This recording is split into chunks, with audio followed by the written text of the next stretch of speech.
Hi friends, எல்லோரும் எப்படி இருக்கீங்க? இன்றைக்கி வந்து ஒரு இன்ட்ரெஸ்டிங்கான மார்னிங் vlog நம்ம பார்க்க போகிறோங்க. இந்த vlogல பார்த்தீங்கன்னா இன்ட்ரெஸ்டிங்காக இருக்கிற மாதிரி அதே சமயத்தில் உங்களுக்கு யூஸ்ஃபுல்லாகவும் இருக்கிற மாதிரி நான் வெயிட் லாஸ் ரிலேட்டடாக ஒரு சில இன்ஃபர்மேஷன்லாம் உங்கள் கூட ஷேர் பண்ண போகிறேன். நான் வந்து பார்த்திங்கன்னா ஒரு 6 மாதமாகவே வெயிட் லாஸ் பண்ணிகிட்ருக்கேன். நல்ல ஒரு நியர்லி ஒரு 14 kgs பக்கம் நான் கம்மி பண்ணேன். இப்போது ஒரு மாதமாக பார்த்திங்கன்னா கொஞ்சம் பிரேக் எடுத்திருந்தேன். எனக்கு கொஞ்சம் பர்சனல் வேலைகள்லாம் அதிகமாக இருந்தனால என்னால் வந்து ப்ராப்பராக ஒர்க் அவுட்டு டயட் இதெல்லாம் ஃபாலோ பண்ண முடியல. ஸோ அதனால் இந்த ஒரு மாதம் நான் பிரேக் எடுத்துகிட்டு இப்போ 2 நாளைக்கு முன்னாடி இருந்து திரும்ப நான் ஸ்டார்ட் பண்ணியிருக்கேன். நான் வந்து ஏடிபியில் ஜாயின் பண்ணி அந்த ஒர்க் அவுட் எல்லாம் பண்ணிகிட்ருக்கேன். ஸோ இதை பற்றி டீட்டெயிலாக நான் உங்களுக்கு இந்த வீடியோவில் சொல்கிறேன். ஏற்கனவே நான் வந்து வீடியோ போஸ்ட் பண்ணியிருக்கேன் இது ரிலேட்டடாக. இன்றைக்கி வந்து பார்த்திங்கன்னா நான் வந்து பிரேக்ஃபாஸ்ட்டுக்கு ஒரு ஹெல்த்தியான ஓட்ஸ் யூஸ் பண்ணி உங்களுக்கு ஒரு தோசை ரெசிபி செஞ்சு காட்ட போகிறேன். ஸோ அது மட்டும் இல்லை, நான் வந்து ஒரு சில டிப்ஸ்லாம் உங்களுக்கு நான் ஷேர் பண்ண போகிறேன். என்னெல்லாம் நான் வந்து காலையில் வெயிட் லாஸ் ரிலேட்டடாக செய்வேன் அப்படின்றத பற்றி. உங்களுக்கு வந்து வெயிட் லாஸ் ரிலேட்டடாக ரெசிபீஸ் வேணும், இல்லை வந்து டீடாக்ஸ் டே இல்லை ஃபுல் டே மெனு மாதிரி உங்களுக்கு வேணும் அப்படின்னா கமெண்ட் செக்ஷனில் சொல்லுங்கள். நான் தனியாக உங்களுக்கு வந்து அடுத்தடுத்து இது ரிலேட்டடாக வீடியோஸ் போஸ்ட் பண்ணுறேன். இன்றைக்கி வந்து என்னோடய கம்ப்ளீட் மார்னிங் ரொட்டீன் நீங்கள் பார்க்க போகிறீங்க. கண்டிப்பாக உங்களுக்கு யூஸ்ஃபுல்லாக இருக்கும். வீடியோ ஃபுல்லாக பாருங்கள்.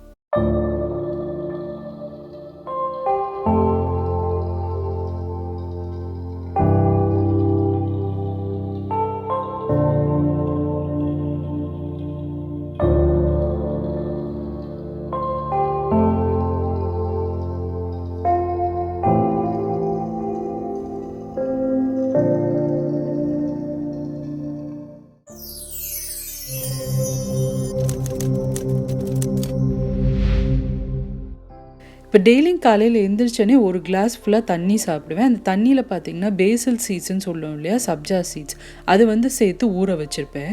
இது உடம்புக்கு ரொம்ப நல்லது, உடம்பை குளிர்ச்சியாக்கும். அதே சமயத்தில் இது வந்து வெயிட் லாஸ்க்கு ரொம்ப ஹெல்ப் பண்ணும்.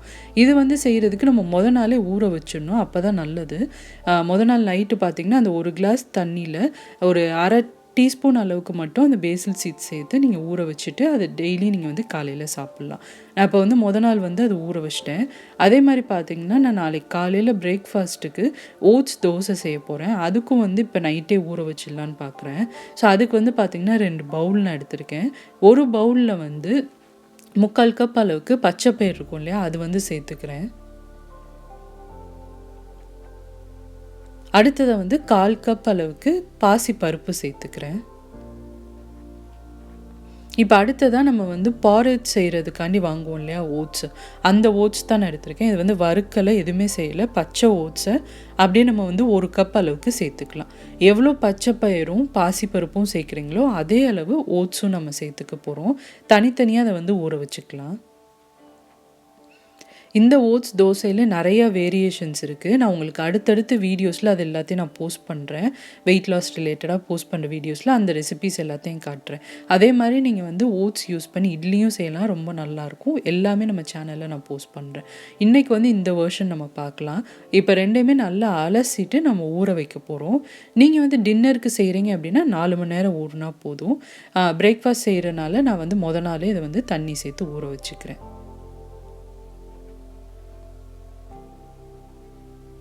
இப்போ முந்தின நாள் வந்து செய்ய வேண்டிய விஷயங்கள் எல்லாமே பண்ணியாச்சு. இப்போ காலையில் எழுந்திரிச்சோன்னே பார்த்தீங்கன்னா என்னோடய ரொட்டீன் வந்து காலையில் 5 o'clock ஸ்டார்ட் ஆகும். டெய்லி 5 மணிக்கு எழுந்திரிச்சிட்டு ரெஃப்ரெஷ்லாம் பண்ணிவிட்டு எனக்கு 5:30 to 6:30 வந்து ஏடிபியில் ஆன்லைன் ஒர்க் அவுட் கிளாஸ் இருக்குது. ஸோ அதை அட்டன் பண்ணுறதுக்கு முன்னாடி பார்த்திங்கன்னா டெய்லியும் வந்து நான் ரொட்டீனாக செய்கிற வேலை சீரக தண்ணி செஞ்சு எடுத்து வச்சுருவேன். இது எல்லாருக்குமே தெரியும், நிறைய விளாக்ஸ்லேயும் நான் காட்டியிருக்கேன். அதை சீரகம், அதுக்கப்புறமா சோம்பு, கொஞ்சம் வந்து வெந்தயம் சேர்த்து அதை ட்ரை ரோஸ்ட் பண்ணிவிட்டு தண்ணி சேர்த்து நல்லா கொதிக்க விட்டுருவேன். ஸோ இதுதான் டெய்லி நான் காலையில் செஞ்சு எடுத்து வச்சுருவேன். இந்த தண்ணி வந்து நாள் ஃபுல்லாக வந்து அப்பப்போ குடிச்சுப்பேன். மெயினாக வந்து சாப்பிட்டு முடிச்சோன்னே குடிச்சுப்பேன். டைஜஷனுக்கு ரொம்ப ஹெல்ப்ஃபுல்லாக இருக்கும், உடம்பே உங்களுக்கு குளிர்ச்சியாக்கும். ஸோ இப்போ பார்த்தீங்கன்னா அது நல்லா ட்ரை ரோஸ்ட் ஆனனுமே எவ்வளோ தண்ணி தேவையோ அதை சேர்த்து நல்லா ஒரு 10-15 நிமிஷம் வந்து நம்ம கொதிக்க விட்டுற போகிறோம். கொதித்ததுக்கப்புறமா என்னோடய டீ ஃபில்டர் ஒன்று இருக்குது, அதில் வந்து சேர்த்து இதை வடிகட்டி எடுத்து வச்சுருவேன். இப்போ அடுத்ததாக வந்து பார்த்திங்கன்னா அந்த தண்ணி ரெடி ஆகிட்டு இருக்கிறப்போ நான் முந்தின நாள் சொன்ன மாதிரி அந்த சப்ஜா சீட்ஸை ஊற வச்சோம் இல்லையா, அந்த தண்ணி தான் ஃபஸ்ட்டு நான் சாப்பிட போகிறேன். நல்லா ஊறி இருக்கும் உங்களுக்கு. அந்த தண்ணி விதை எல்லாத்தையும் சேர்த்து அப்படியே நம்ம சாப்பிட்றணும். இப்போ இந்த தண்ணி குடிச்சு முடிச்சுட்டு என்னோடய ஒர்க் அவுட் கிளாஸ் அட்டன் பண்ண போகிறேன். அதுக்கு முன்னால் உங்களுக்கு நான் வந்து ஏடிபி பற்றின டீட்டெயில்ஸ் சொல்லிடுறேன். ஃபஸ்ட்டு டைமிங் பற்றி பார்க்கலாம். இந்தியன் ஸ்டாண்டர்ட் டைமுக்கு தான் உங்களுக்கு நான் சொல்கிறேன். காலையில் 6:30க்கு தான் அவங்களோட பேட்ச் ஸ்டார்ட் ஆகும். அதில் 11 to 12 specially for ladies only batch. அது மொத்தம் ஒரு நாளைக்கு 6 பேட்ச் இருக்குது. ஸோ எந்த டைம் உங்களுக்கு சூட் ஆகுமோ அந்த பேட்ச் நீங்கள் வந்து சூஸ் பண்ணிக்கலாம். 1 hour செஷன் நடக்கும். ஸோ இப்போ வந்து நான் யூஸ் பண்ணுற வெயிட்ஸ் எல்லாம் காட்டுறேன். ஒரு சிலர் இதை பற்றி கேட்டிருந்தீங்க. பேசிக்காக வந்து நான் ஒரு 2 kgs டம்பிள் பேர் வச்சுருக்கேன். இது வந்து நம்மளோட நிறைய ஒர்க் அவுட்ஸ்க்கு இது ஈஸியாக இருக்கும் ஹேண்டில் பண்ணுறதுக்கு. ஸோ அதனால் இது பேசிக்காக உங்களுக்கு ஒன்று தேவைப்படும். ஸோ இது இருந்தாலே நீங்கள் வந்து இந்த மாதிரி கையில் க்ரிப்பும் நல்லா கிடைக்கும். உங்களுக்கு வந்து ஈஸியாக இருக்கும் லிஃப்ட் பண்ணி பண்ணுறதுக்கு. அடுத்ததான் நான் பாருங்கள் இந்த ஒரு டம்பிள் செட் வச்சுருக்கேன். இது வந்து பார்த்திங்கன்னா ஈச் வந்து 10 kgs வர மாதிரியான டம்பிள் பிளேட்ஸ் உள்ளது. பட் நான் இதில் வந்து பார்த்திங்கன்னா மேக்ஸிமம் 5 kgs ஈச் வந்து வச்சு நான் பண்ணிகிட்ருக்கேன். மிச்சது எல்லாத்தையுமே நான் ரிமூவ் பண்ணி தேவைப்பட்டது அப்படின்னா அதை வந்து நான் யூஸ் பண்ணிப்பேன். ஸோ இது வந்து நம்ம ஹெவியர் வெயிட்ஸ், அதாவது டெட் லிஃப்டிங் அந்த மாதிரி பண்ணுறப்போ இந்த வெயிட்ஸ் யூஸ் பண்ணிக்கலாம். ஸோ இதில் அட்ஜஸ்ட்மெண்ட் இருக்கிறனால நம்ம வந்து வேணும்னா ஆட் பண்ணிக்கலாம், இல்லைனா உங்களுக்கு எவ்வளோ தூக்க முடியுமோ அதுக்கேற்ற மாதிரி நீங்கள் ரெடியூஸ் பண்ணிக்கலாம். ஸோ இதுவும் நான் யூஸ் பண்ணுறேன். ஸோ இந்த 2 டம்பிள் பேர்ஸ் தான் வந்து நான் பேசிக்காக யூஸ் பண்ணுறது என்னோடய ஆன்லைன் ட்ரைனிங் ப்ரோக்ராமுக்கு. ஏடிபியில் நீங்கள் ஜாயின் பண்ணுறதுக்கு உங்களுக்கு நான் தேவையான லிங்க் எல்லாமே டிஸ்கிரிப்ஷனில் ஷேர் பண்ணியிருக்கேன். இவங்கக்கிட்ட வந்து 30 days ஃபிட்னஸ் ப்ரோக்ராம் இருக்குது. அதே மாதிரி உங்களுக்கு பர்டிகுலராக ஏதாவது life style disorder like PCOD, diabetes, thyroid இந்த மாதிரி பிரச்சனைகள் இருந்தது அப்படின்னாலும் அதுக்கேற்ற மாதிரியான ஸ்பெஷலைஸ்டு டயட் ஃபார்மெட்லாம் உங்களுக்கு வந்து கொடுப்பாங்க. ஒவ்வொருத்தவங்களுக்கும் தனித்தனியாக நியூட்ரிஷனிஸ்ட் அப்பாயிண்ட் பண்ணி அவங்களோட 1-to-1 கன்சல்டேஷன் இருக்கும். என்னோட நியூட்ரிஷனிஸ்ட் பார்த்தீங்கன்னா ஹரிதா அவங்களோட பேர். அவங்களும் வந்து தமிழ் பேசுவாங்க, மலையாளம் பேசுவாங்க, இங்கிலீஷ் பேசுவாங்க. ஸோ அதனால் அவங்க எனக்கு பர்சனலாக அப்பாயிண்ட் பண்ணாங்க. ஸோ அவங்கக்கிட்ட நான் வந்து தமிழில் தான் கம்யூனிகேட் பண்ணிகிட்ருக்கேன். அவங்க ஆக்சுவலி ரொம்ப ஸ்வீட். உங்களுக்கு எந்த நேரம் எந்த டவுட் வேணாலும் மூஞ்சி சுளிக்காமல் எனக்கு கரெக்டாக கைட் பண்ணுவாங்க. சில நேரங்களில் நம்மளுக்கு வெளியில் போகிறப்பெல்லாம் சாப்பாடு சரியாக கிடைக்காது. ஸோ அந்த மாதிரி நேரத்தில் என்ன சாப்பிட்றதுனே தெரியாதப்பெல்லாம் அவங்க வந்து எனக்கு ஈஸியாக கைட் பண்ணுவாங்க. ஃபோன் கால் பண்ணியும் நான் பேசியிருக்கேன். ஸோ அந்த மாதிரி உங்களுக்கு கிளியர் கைடன்ஸ் கிடைக்கும். நான் வந்து ஏடிபியில் பார்த்தீங்கன்னா விர்ச்சுவல் ஆன்லைன் ப்ரோக்ராம் தான் ஜாயின் பண்ணியிருக்கேன். என்னோட பேட்ச் வந்து காலையில் 5:30 to 6:30 அந்த டைமிங் என்னோட டைமிங்க்கு நான் அட்டன் பண்ணுறேன். இந்தியா டைமுக்கு பார்த்தீங்கன்னா அது வந்து 11 to 12 பேட்ச் வரும். அது லேடிஸ் ஒன்லி பேட்ச். அதில் தான் நான் ஜாயின் பண்ணியிருக்கேன். ஸோ இது வந்து பார்த்திங்கன்னா உங்களுக்கு 6 நாள் ஒர்க் அவுட் கிளாஸஸ் இருக்கும். ஒவ்வொரு நாள் வேறு டைப் ஆஃப் ஒர்க் அவுட்ஸ் இருக்கும். 6 நாள் நம்ம ஒர்க் அவுட் பண்ணிட்டோம் அப்படின்னா 1 day சண்டே வந்து ரெஸ்ட் எடுத்துக்கலாம். சப்போஸ் வீக் டேஸில் என்றைக்காவது ஒரு நாள் நம்மளால் அட்டன் பண்ண முடியல அப்படின்னா நீங்கள் வந்து அதுக்கு பதிலாக சண்டேவும் கிளாஸஸ் இருக்குது, சண்டே கிளாஸ் கூட நீங்கள் ஜாயின் பண்ணிக்கலாம். எல்லா ட்ரெயினர்ஸுமே பார்த்திங்கன்னா நமக்கு ஏற்ற மாதிரி சொல்லி கொடுப்பாங்க. சப்போஸ் ஏதாவது பர்டிகுலர் ஒர்க் அவுட் நமக்கு வந்து வரலை அப்படின்னா, இல்லை ஏதாவது இடங்களில் இன்ஜுரி இருக்குது அப்படின்னா அதுக்கேற்ற ஆல்டர்னேட் ஒர்க் அவுட்ஸும் உங்களுக்கு சொல்லி தருவாங்க. நான் வந்து பார்த்திங்கன்னா 6 மாதமாக இந்த ஏடிபியில் இந்த ஒர்க் அவுட்ஸ்லாம் பண்ணிகிட்ருக்கேன். ரொம்ப நல்ல ரிசல்ட்ஸ் இருக்குது. நீங்களும் ஜாயின் பண்ணணும்னு விருப்பப்பட்டீங்க அப்படின்னா கீழே வர இந்த நம்பருக்கு காண்டாக்ட் பண்ணி இன்றைக்கே ஜாயின் பண்ணுங்கள். இப்போ காலையில் ஒர்க் அவுட்ஸ்லாம் முடிச்சதுக்கப்புறமா பார்த்தீங்கன்னா இன்றைக்கி வந்து ஃபில்டரில் நான் வந்து இந்த கேட்ரேஜ் இதெல்லாம் மாற்ற வேண்டியது இருந்துச்சு. ஸோ அதனால் ஃபில்டர் எல்லாத்தையுமே நல்லா க்ளீன் பண்ணிவிட்டு நான் இந்த கேட்ரேஜஸ் மாற்ற போகிறேன். இது வந்து பிரிட்டாவோட ஃபில்டர்.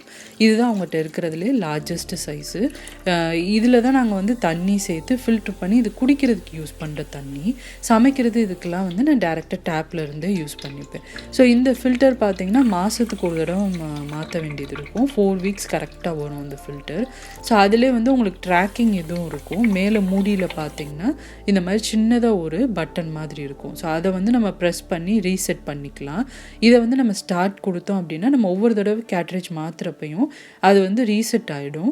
4 weeks கணக்குக்கு வரும். ஸோ நம்ம ட்ராக் பண்ணுறதுக்கு ஈஸியாக இருக்கும் அப்படின்றனால டே டைமில் நம்ம வந்து ரீஃபில் பண்ணணும் அப்படின்னா இந்த ஹோல் வழியாகவும் நம்ம ரீஃபில் பண்ணிக்கலாம். இப்போ வந்து தண்ணியெல்லாம் க்ளீன் பண்ணியாச்சு. இப்போ அடுத்ததாக பார்த்தீங்கன்னா முந்தின நாள் வந்து கழுவி எடுத்து வச்ச பாத்திரங்கள் எல்லாத்தையும் டிஷ்வாஷரில் வந்து அன்லோட் பண்ண போகிறேன். இதெல்லாம் முடிச்சுட்டு தான் நான் வந்து பிரேக்ஃபாஸ்ட் செய்ய ஆரம்பிக்க போகிறேன்.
இப்போ பிரேக்ஃபாஸ்ட் செய்ய ஆரம்பிக்க போகிறேன்.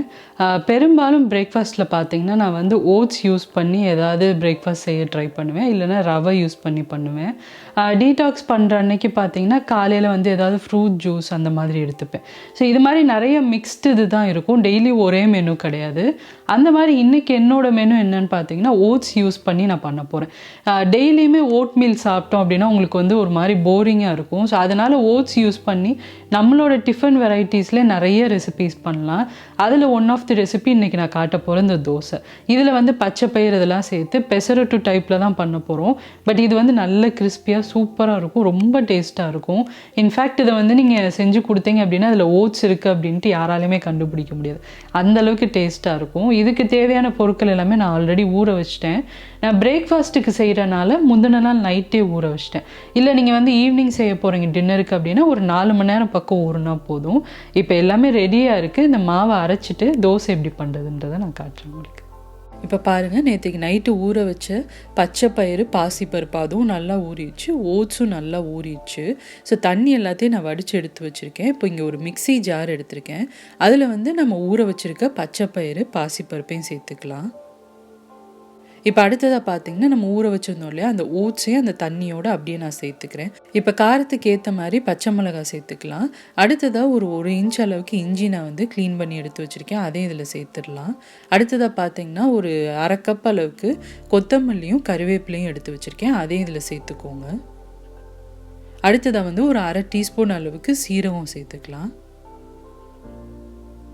இப்போ இது எல்லாத்தையுமே நல்லா நம்ம நைஸாக அரைச்சிட்டு தோசை செய்ய போகிறோம். தேவையான அளவு நீங்கள் தண்ணியும் சேர்த்துக்கலாம். தண்ணி தேவைப்பட்டால் சேர்த்து நல்லா கொஞ்சம் தோசை மாவு பதம் இருக்கும் இல்லையா, அந்த அளவுக்கு இதை வந்து நைஸாக அரைச்சி எடுத்துக்கலாம்.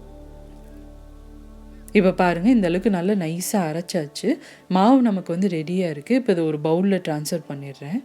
தண்ணி வந்து தேவைப்பட்டால் நீங்கள் அதுக்கேற்ற மாதிரி அட்ஜஸ்ட் பண்ணிக்கோங்க. தோசை ஊற்றுற பதத்தில் இருக்கணும். ரொம்ப கெட்டியாக இருந்தது அப்படின்னா உங்களுக்கு தோசை வந்து கிறிஸ்பியாக வராது. இப்போ வந்து இந்த மாவுக்கு தேவையான அளவு உப்பு சேர்த்துடலாம்.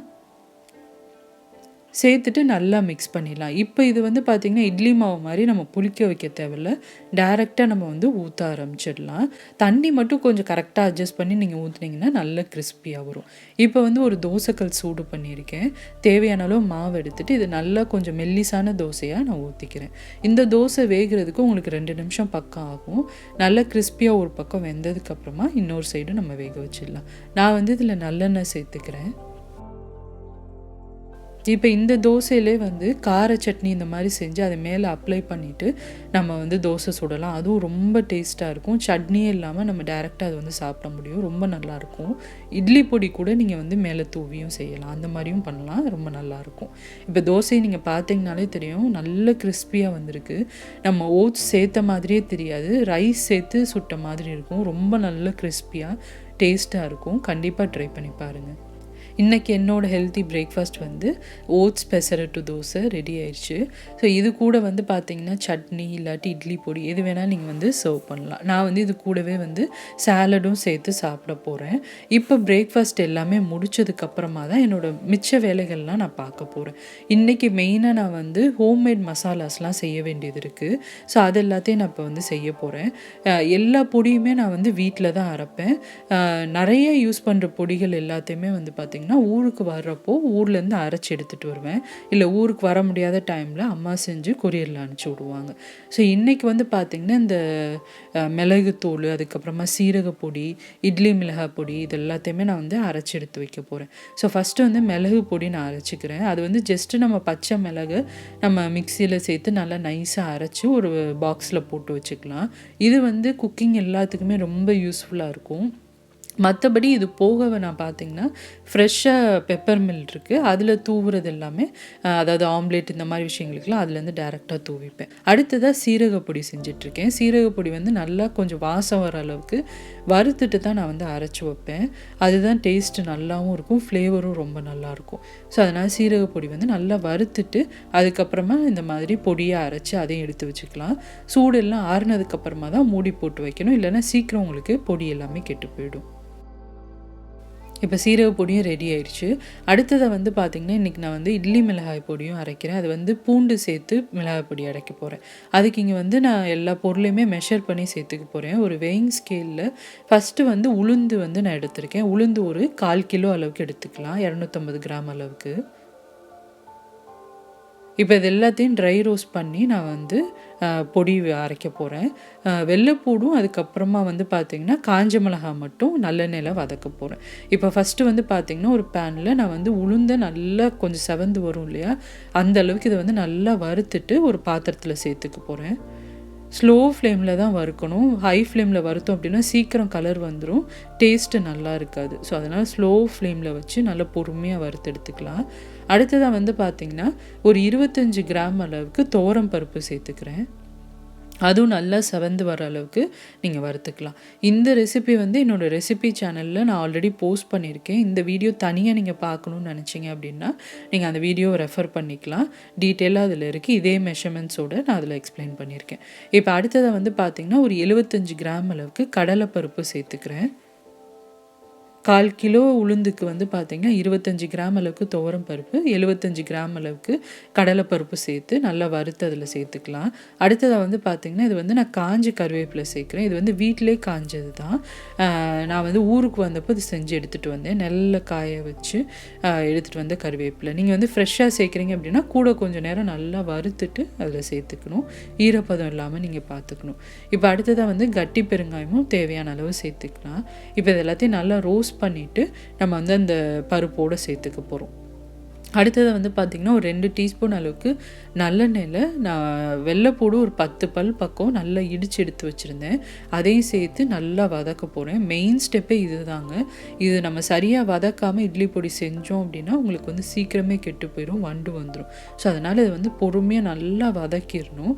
கிறிஸ்பி ஆகிற அளவுக்கு வதக்கிட்டு அதுக்கப்புறமா அந்த பருப்புகளோடு சேர்த்துடலாம்.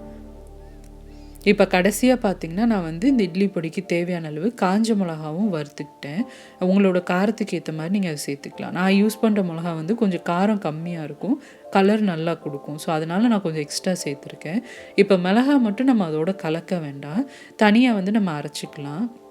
நீங்கள் சப்போஸ் வந்து இட்லி பொடி கலர் வந்து கொஞ்சம் கம்மியாக இருந்தாலும் ஓகே அப்படின்னா நீங்கள் மிளகாய் எல்லாத்தையுமே சேர்த்து நல்லா மொத்தமாக அரைச்சிடலாம். இப்போ சப்போஸ் உங்களுக்கு வந்து நல்ல பிரைட் கலராக வேணும் அப்படின்னு நினச்சிங்க அப்படின்னா இந்த மாதிரி மிளகாவை மட்டும் ஃபஸ்ட்டு தனியாக மிக்சியில் சேர்த்துட்டு தேவையான அளவு உப்பு சேர்த்துக்கோங்க. அதாவது இந்த இட்லி பொடிக்கு தேவையான அளவு உப்பு சேர்த்துட்டு இதை வந்து ஃபஸ்ட்டு நம்ம வந்து நல்லா அரைச்சிட போகிறோம். இது அரைப்பட்டதுக்கு அப்புறமா தான் நம்ம மிச்ச பொருள்லாம் அரைச்சி வச்சுருக்கோம் இல்லையா, அது எல்லாத்தையும் ஒன்றா சேர்த்து அப்படியே நம்ம வந்து இட்லி பொடி அரைச்சிடலாம். இப்போ நான் சொன்ன மாதிரி அரைச்சிருக்கேன். இட்லி பொடியோட கலர் வந்து பார்த்திங்கன்னா நல்ல பிரைட்டாக உங்களுக்கு கிடைக்கும், கடையிலலாம் வாங்குற மாதிரி. ரொம்ப நல்ல டேஸ்ட்டாகவும் ஃப்ளேவர்ஃபுல்லாகவும் இருக்கும். இப்போ இது ரெடியானதுக்கப்புறமா ஒரு பவுலில் சேர்த்து நல்லா ஆற வைக்க போகிறேன். ஆறினதுக்கப்புறமா நம்ம வந்து ஒரு கண்டெய்னரில் போட்டு ஸ்டோர் பண்ணிக்கலாம். இது வந்து பார்த்திங்கன்னா உங்களுக்கு 3 மாதம் வரைக்கும் கெடாமல் ரொம்ப நல்லாயிருக்கும், ஃப்ளேவர்ஃபுல்லாக. கண்டிப்பாக ட்ரை பண்ணி பாருங்கள்.